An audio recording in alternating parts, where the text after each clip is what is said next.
Welcome to Stories of Impact. I'm your host, Tavia Gilbert, and along with journalist Richard Sergey, every first and third Tuesday of the month, we share conversations about the art and science of human flourishing. We're at a global inflection point in which many of us experience division, disconnection, isolation, loneliness, and anger over politics. And it can feel as though we are politically at odds everywhere we go, whether it's the holiday dinner table, in the corporate boardroom, or on the factory floor, whether we're at worship, at school, in a doctor's office, even playing sports. We're polarized. We hear the word increasingly often to explain our extreme political divides, but what is polarization? What is preventing us from finding common ground with our fellow citizens? What is the impact of polarization on our country and our democracy? Researchers Dr. J.J. Van Bavel and Dr. Dominic J. Packer are co-authors of The Power of Us, Harnessing Our Shared Identities to Improve Performance, Increase Cooperation, and Promote Social Harmony. And they recently convened a multidisciplinary group of researchers, scholars, and writers with New York University and Lehigh University to focus on the issue of global polarization. This is the first of a special three-part series where we define what polarization is, explore its causes and effects, consider what we can learn from the history of polarization in other countries, share the antidotes to polarization that research has uncovered, and finally, explain why it's important to make a long-term investment in polarization research. Let's start by defining polarization. Dr. Dominic Packer, social psychologist and professor of psychology at Lehigh University, thinks about polarization in this way. One of my favorite definitions or ways of thinking about it is that polarization occurs in a society when all the richness and multiplicity of people's identities, which are often quite various, start collapsing into a single dimension. Right? So if you think about who is a person and what are their set of identities, it could include their religious identity, their political beliefs, their occupational identities, their hobbies, their ethnicity, their gender. It could include many, many things. As things polarize, it's like all those identities begin to collapse into a single dimension where the most important thing is where you fall politically. And you begin to be able to predict, where does someone live? What kind of occupation do they have? What kind of church, if any, do they go to? And so on, simply by knowing their political affiliation. And all that richness begins to be lost. Associate Professor of Psychology and Neuroscience at New York University, Dr. J.J. Van Bavel, affirms a truth that many of us already sense. Polarization is at its highest point in the United States in over 40 years, which is as long as we've been measuring it. But what's different about the polarization we're facing now is it's not driven by in-group love. It's not as if people have greater pride in their political party than they did 40 years ago. What's new is that they really despise the other party. So it's driven more by out-group hate than in-group love. And what that means is that people are willing to vote for political candidates that they might not like simply because they despise or fear the other party. Uriel Epstein is the executive director of the Renewed Democracy Initiative, organized to defend American democracy and restore its place as a beacon of global freedom. He defines polarization in these simple terms. Polarization is the inability or unwillingness to listen to the other side with an open mind and to be willing to engage with them in good faith and compromise on important issues for the country. Dr. Hahrie offers her perspective. She's a professor of political science and the director of the SNF Agora Institute at Johns Hopkins University, which aims to strengthen global democracy through powerful civic engagement and informed, inclusive dialogue.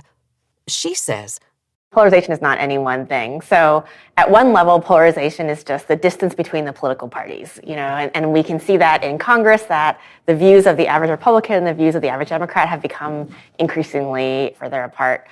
I think in the mass public, though, where you have a lot of people for whom politics is, quote unquote, a mere sideshow in the circus of life, polarization isn't necessarily about how far apart they are on particular policy decisions, but instead how people perceive those who are different from them. And I think one of the things that has become more of greater concern in recent years is that people tend to think of people who are not like them in increasingly negative, in some cases, dehumanized terms. Research shows that what Dr. Van Bavel referred to as outgroup hate is, in fact, more prevalent and more extreme than it has been in past decades. Here's Dr. Packer. I think what's really become a much stronger force is what's called emotional or affective polarization, which is how much do we dislike each other. So there's data that has tracked people's feelings about their own political party and the other political party since, certainly since the 1980s, early 80s. What you found in the 80s essentially was people felt pretty positively about their own party and neutral about the other side. And this is a pattern social psychologists call in-group love, but not out-group hate. And it's actually pretty common in intergroup relations. So people tend to like their own group better than other groups, but they don't dislike other groups. Like, we're great, they're all fine. But what's shifted politically over time is that people are not more positive now than they were then about their own group. If anything, maybe they're slightly more negative. But they've become much more negative about the other side. And it's shifted to this pattern of in-group kind of like them and out-group strong dislike, or even in some cases hate. And you hear this rhetorically when people say, I'm not really voting for a candidate, but I'm definitely voting against that candidate. Right? Like, they are awful, we can't have them, and so that's informing my decision. I'm not as excited about this person, but they're the least bad option. Dr. Van Bavel explains the implications of this way of thinking for U.S. citizens. This has a lot of negative consequences for our willingness to compromise, to pass legislation that would help all Americans, and for us to actually support and promote political leaders who are good for the country, as opposed to just good for their party. The way that any country needs to work is that people should care about their country, even if they have a political party preference. And so this allows us to find compromises and work together for the betterment of all citizens. What you have now in the United States that's really become the problem is that people are no longer willing to put their country first over and above their political party. And so they'll allow or support corruption or engage in harmful behaviors that might even harm their electorate if they think it benefits their favorite political leader or political party. In fact, right now, citizens in the U.S. don't even agree who the real Americans are. We're seeing a moment of pretty stark difference and disagreement between people based on politics. What's changing and what's really ramped up is the level of animosity and the willingness to potentially jeopardize democratic institutions in order to win. You do hear this rhetoric on both sides, both trying to claim that national identity for themselves and say that the other side has no part in it, right? So you could say, well, the real Americans are Republicans, and Democrats, by default or definition, are traitors to that, right? Are the enemies of the state. If that's the way you start thinking, then that becomes no recourse. You can't then use those identities to help bridge divides because you've defined the identity as essentially your particular, more parochial partisan one. And I think, at least rhetorically, we're seeing quite a bit of that. And I think the strength of the national identity to unite at this point in time has been weakened, certainly. The greater good is in trouble if that's the way people think about it. If we solely view the world through these strictly partisan lines, then the greater good doesn't exist beyond your more parochial interest. When you think about the greater good, you end up inevitably thinking about what's the good of my people, in this case, my political tribe, rather than the broader good that would encompass the other tribe. And I think that national broader identity is absolutely essential, especially for the preservation of these institutions, right? If you don't believe that, American democracy matters, and you just think it only matters to the degree that my party wins, then you're willing to throw all that out, right? Simply for power. And, that seems like a devastating outcome. If polarization has exponentially increased over the last 5 decades, what has happened to deepen divides enough to potentially destabilize American democracy? Dr. Van Bavel says, There's a lot of things driving polarization. There's everything from structural problems like gerrymandering, to economic problems like inequality, to social problems like the language and behavior of political leaders, the role of the mainstream media and social media, and all of these things seem to be amplifying it. So we're really in kind of a negative vortex, or what some would consider like a vicious spiral. Each thing amplifies and causes and reinforces more polarization. Part of human nature is that we evolved in groups. Our brain is designed to look for what identities and what communities we're part of, and that's really important to us. It makes us feel good and a sense of value. And what's happened is our society has constantly reinforced that your political party is the main identity that matters. But people have the potential to see themselves fitting in larger, more inclusive identities. We used to find connection and identity outside of politics in community groups, but we're losing community, says Dr. Hahn. Churches, community groups, civil society organizations, all the spaces where people gather, the proverbial bowling league, so to speak. What we see is that there are fewer of those. The polarization think tank experts widely agree.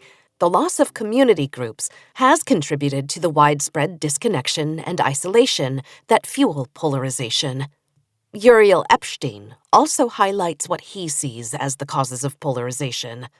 We are as polarized or more polarized than at any time since the Civil War. What's driving our polarization today, I think it's a whole host of different issues. I think number one, it's social media and it's filter bubbles. We are only receiving the information that we already agree with, which further amplifies our views and makes us more extreme. And then the conversation that's happening in social media becomes sort of a self-reinforcing cycle and a vicious cycle that makes people more and more extreme. So that's one piece. The next piece, I think, is a sense of insecurity. I think people, regardless of sort of where they come from, have this sense of feeling under attack, right? So whether they self-identify as being on the left, they feel like their values are under attack by this alien entity almost. And on the right, they feel the same way. They feel like their values are under attack. And when you feel like you're on the defensive, you are less willing to compromise, you're less willing to listen to the other side, and you become more aggressive. And the last piece of this is there's this tribal component to it. Humans are meaning-making creatures. We need meaning to feel good about ourselves, to feel comfortable. And, historically, there were any number of places we could find that. We could find that in our synagogue, our mosque, our church. We could find that in our PTA group. We could find that in various civic organizations. And what we're seeing is all of those places are one by one becoming less prominent, becoming less prevalent. They're disappearing. And as a result, politics are becoming that tribal identity. They are taking the place of religion, civic societies, friendships even, right? I mean, there's so many studies now about how loneliness is this paralyzing problem in the general public. And I think people are turning to more and more radical political solutions to try to fill that hole. We have already fallen into that trap and lost much of our person-to-person connection. So what does Dr. Hahn believe has been the impact on American democracy? She says, already. We are in a moment of crisis. It's not the only crisis that we've faced, and I tend to be an optimist, and so I'd like to think that we're going to be able to find our way out of it, but I don't think we're going to find our way out of it without everyone putting in the work and doing the work that needs to be done. In fact, even in our work lives, once a place regarded as a non-political space, we cannot escape division and tribalism. While small and large businesses were once unwilling to represent any particular political point of view, that is no longer the case today. Business settings are as polarized as any other sphere of society. Alison Taylor, executive director at Ethical Systems, a research collaborative affiliated with NYU that explores the best ideas from behavioral science and social psychology to help to drive more ethical, effective organizational business cultures, says that businesses today are under tremendous pressure from their stakeholders to represent public positions on a myriad of potentially polarizing issues. There are also now these new pressures to do something about these issues. Many of them are coming from inside the company, so they are pressure from key constituents like employees, like customers. Where we are with all these business pressures that I'm describing as a consequence of polarization and a consequence more broadly of political fragmentation and failure and dysfunction. Back as recently as a decade ago, the status quo was for business to say, we are politically neutral, we don't get involved in politics, we don't take a stand on controversial issues. Businesses have become more polarized. There's very, very interesting data showing that C-suites have become either more Republican or more Democrat quite dramatically in the last decade. You have a lot more businesses really trying to stoke the culture wars and stoke polarization for brand advantage. I think that business is becoming a vehicle for our political frustrations. That pressure is not going away, and we have started to look to our employers to represent our values, to provide us even with a democratic voice on what they're standing up on, and to really be a source of meaning and identity in our lives in a way that was not the case even a decade ago. What does Taylor name as the source of this pressure on businesses? A lot of this goes back to the rise of social media on the one hand, so more use of kind of a bottom-up voice, bottom-up political participation. That has made companies subject to a lot of the forces of popular interest and social media in a way that they weren't before. Social media certainly isn't all bad. It has huge positive potential to democratize and open lines of communication. Social media can give citizens tools that encourage emerging democracies to take root. But hopes for social media to strengthen healthy civic discourse in the mature democracy of the US have never been realized, says Dr. Van Bavel. I had great hope for social media and the internet, and when these things took off, there was an enormous amount of promise that we were going to be able to communicate, that we were going to be able to challenge oppressive systems and regimes. And there's some evidence that that happened. In places that don't have healthy democracies, it seems like social media is giving people a voice who deserve it and need it to mobilize against autocracies. But what also seems to be happening at the same time is healthy democracies, like the United States, seem to be paying a price with social media. So social media is amplifying extreme voices, divisive language, and fostering greater conflict. And so there was one study that found, for example, if you just get people to log off Facebook for a month, it reduces their polarization. And so it seems like the impacts of social media might be helpful in some places in the world, but can be amplifying the existing polarization that's here in the United States. Dr. Van Bavel explains that despite so many means of digital communication, loneliness, disconnection, and isolation are more prevalent today than ever, and the repercussions are serious. I think the internet has created a paradox. We expected it to connect us to people and find commonalities with people and communities that we couldn't otherwise find. And I think for some people it's done that. But what all the data suggests is that we're lonelier than ever. We feel less connected with other people. And this was even before the pandemic. The Surgeon General of the United States said that we're in a loneliness epidemic. And what that means is catastrophic for our mental health and our physical health. Some research has found that the effect of loneliness on our physical health is the same as smoking. Loneliness damages us in all kinds of ways. And it doesn't seem like social media is filling that need. It feels more like junk food, where it's filling our immediate sense of hunger, but it's making us less healthy. Dr. Packer believes the same. Social media, there was this sense of promise, right? It was enabling people to connect with a broader network of people than they otherwise could.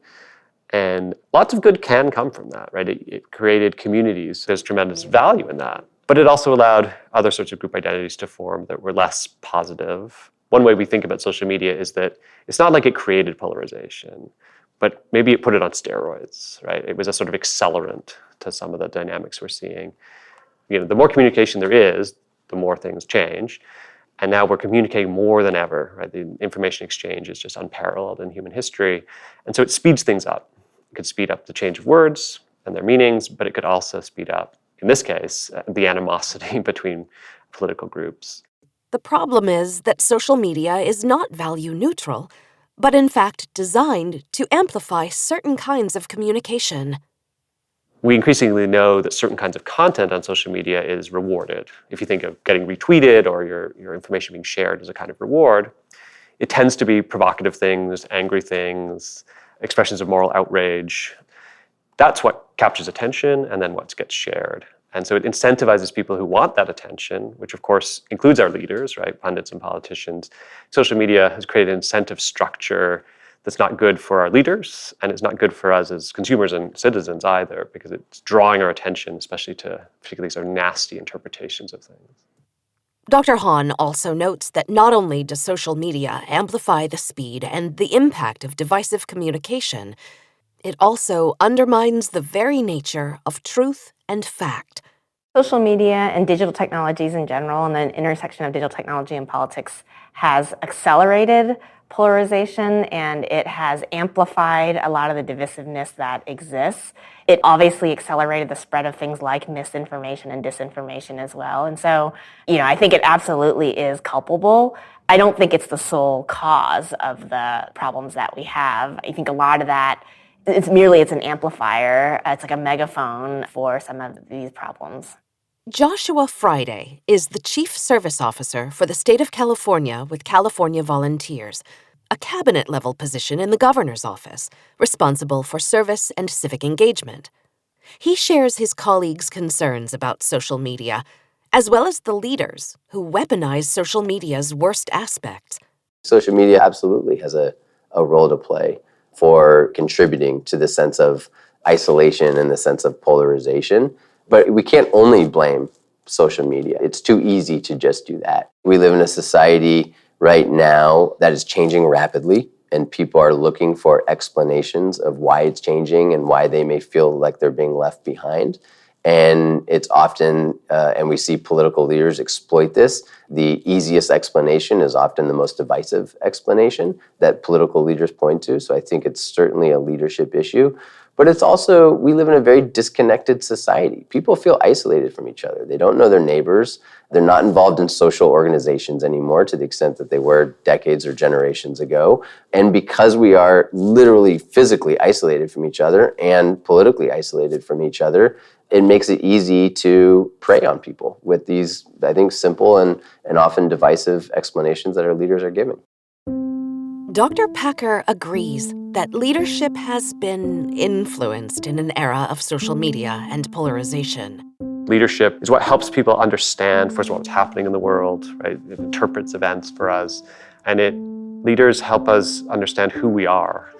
Ordinary people have influence as well, but leaders get a larger voice, right? And they shape people's understandings of what it means. And in leadership, in the case of politics, I think certainly politicians are leaders, but we should think about opinion leaders, right? Pundits, television personalities, people on social media. The media landscape generally, cable news in particular, rewards provocateurs, rewards people who are willing to say outlandish or outspoken kinds of things that rile people up. It's what rewards the networks with attention. It's what rewards people on social media with eyeballs. And so there's an incentive for pundits and politicians to increasingly ramp up their rhetoric. And Dr. Van Bavel says that more and more, ordinary citizens' attention is being captured by leaders who are exerting influence through social media. There's over 4 billion people on social media now, and the average social media user is online for about 3 hours a day. And so they're scrolling through about 300 feet of newsfeed a day. That's the height of the Statue of Liberty on their phone or their computer. And what that means is the things that grab their attention are going to tend to be the most extreme, provocative, emotional content. And so in that attention economy, what's winning is often the content that is loaded with emotion and connects to our identities. And that content often includes misinformation. That content is things that are potentially divisive and amplify polarization. To have a healthy, pluralistic democracy with a diverse group of people, different religions, ethnicities, nationalities, socioeconomic statuses, and income brackets, we need to have something that binds us together. Because it's a dangerous recipe if there's nothing that connects us with one another.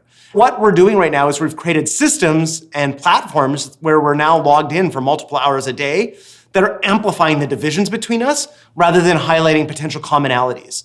And these are the commonalities that we see when we talk to another human being. We have a conversation. We develop empathy for them. We understand where they're coming from, even if we might disagree with them. And maybe we update our beliefs when they tell us some experience or piece of information. Right now, what we seem to have is the opposite, which is like essentially information warfare online, where people are constantly at odds with one another and amplifying divisive content. Dr. Packer and Dr. Van Bavel expound on how the media, the attention economy, and suspicion about traditional institutions in American society all contribute to polarization, and how that threatens to undermine our democracy. We have to rely on others always, in almost every domain, for information about what is true and what is false. And the people we rely on for that are the people we trust. And this is where groups come in, because we trust the people in the groups we belong to much more than people in other groups. And so if the culture you grew up in says the earth is round, you're quite likely to believe the earth is round. If we trust our own party and just trust the other party, we're willing to believe all kinds of misinformation if it's spread by the political leaders that we actually trust. And so that becomes a vulnerability that we have as citizens, as a country, for the spread of misinformation and conspiracy theories. You've seen its impact in terms of the erosion of democracy, the number of Americans who don't believe that the 2020 election was actually won fairly. That led into the January 6th insurrection, which was arguably one of the biggest threats in history on American democracy. I think that as citizens, we all have a responsibility to find a healthier way of getting factual information to people.